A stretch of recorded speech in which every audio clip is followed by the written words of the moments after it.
Dites, monsieur, pourquoi y a-t-il une route goudronnée dans la forêt? Les routes recouvertes de bitume sont rares en forêt. Elles permettent en général d'accéder soit à un hameau isolé, soit à un lieu touristique. Ici, le Wintersberg, sommet des Vosges du Nord, à 581 mètres. Mais les voitures apportent la pollution dans nos forêts. C'est malheureusement un mal nécessaire pour les raisons que je viens de te dire. Les autres accès en forêt sont appelés chemins forestiers. Là, la circulation des véhicules à moteur est interdite. Sur certains de ces chemins, parce qu'ils ont plus de 2 mètres de large, on peut y faire du cheval ou du vélo tout-terrain. Les sentiers sont, eux, réservés exclusivement aux promeneurs et aux randonneurs. Et c'est le club vosgien qui se charge de les tracer et de les entretenir amoureusement. Tiens, je vais te raconter l'histoire de la première partie du sentier Croix-Jaune qui, jusqu'en 1995, ne faisait qu'un avec la route de Wintersberg. Étude topographique du lieu, accord du propriétaire de la forêt, reconnaissance multiple sur le terrain et enfin, mise en chantier par les membres bénévoles du club vosgien.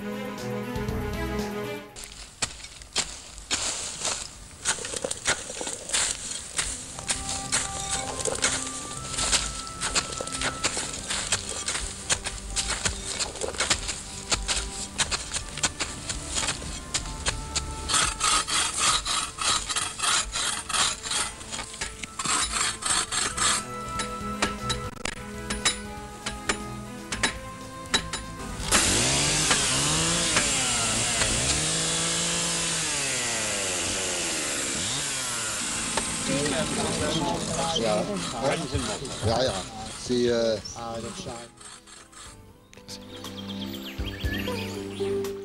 Résultat, un nouveau tronçon pédestre permettant de relier les acacias au col du Borneberg sans marcher sur la route goudronnée.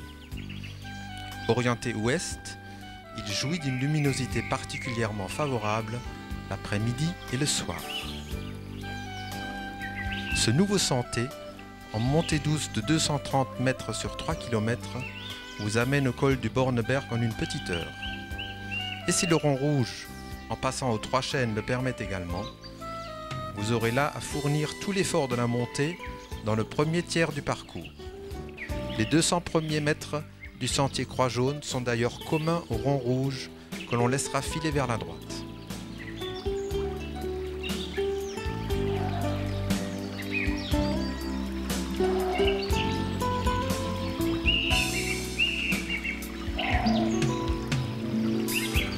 La densité des sapins à l'odeur citronnée ne permet qu'entrevoir la vallée de Falkenstein qui remonte vers la Moselle, le Ziegenberg à droite,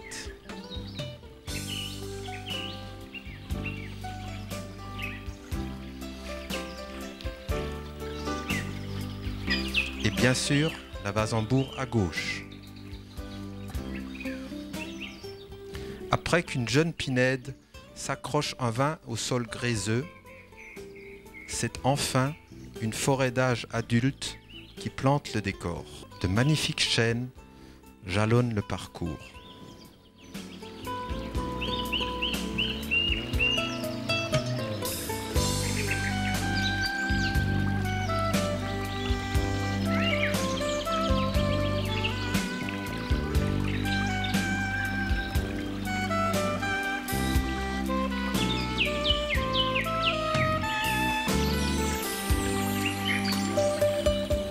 Le long de ce chemin de débardage, notre forêt étale ses richesses. Du hêtre, du pin et du chêne. Après une grande place, dite de retournement, c'est un chemin usé par les années qui nous amène à la parcelle 26.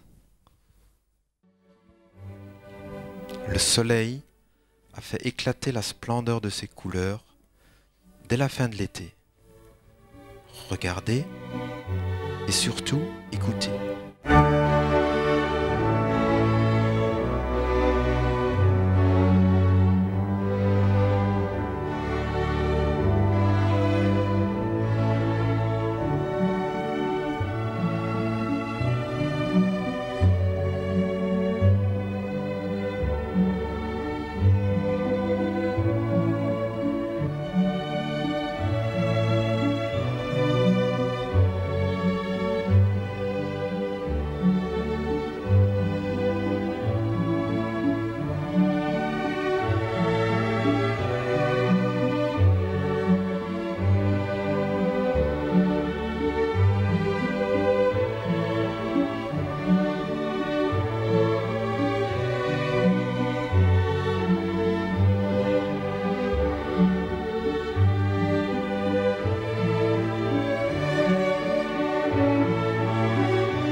Quittons à regret ce vieux chemin pour retrouver une portion de sentier fraîchement tracée.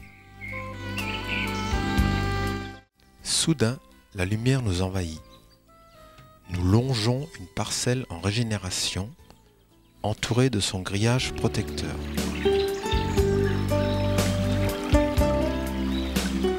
Le sentier Croix Jaune suit le tracé de la route qui mène au Wintersberg. Celle-ci n'apparaît que rarement à nos yeux.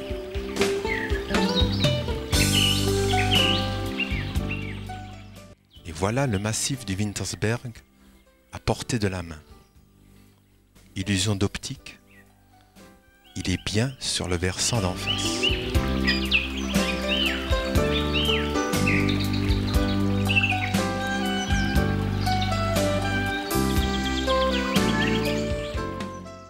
Dernier effort jusqu'au col du Bornberg. Et c'est un choix de plusieurs directions qui s'offrent aux promeneurs. Et le sentier Croix Jaune poursuit son tracé en glissant vers Dambach.